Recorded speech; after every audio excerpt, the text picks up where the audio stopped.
Alright, so I've been trying to get a starter from this for a while now. This right here is a 2000 Rheem Classic 10 series air conditioner. Starting up.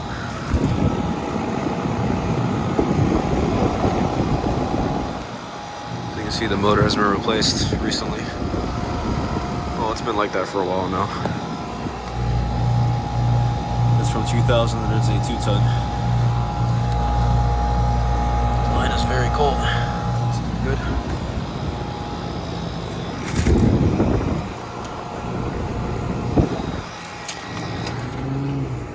Just turned off. This unit is really quiet, much quieter than this room right here, but this also sounds really nice when it runs.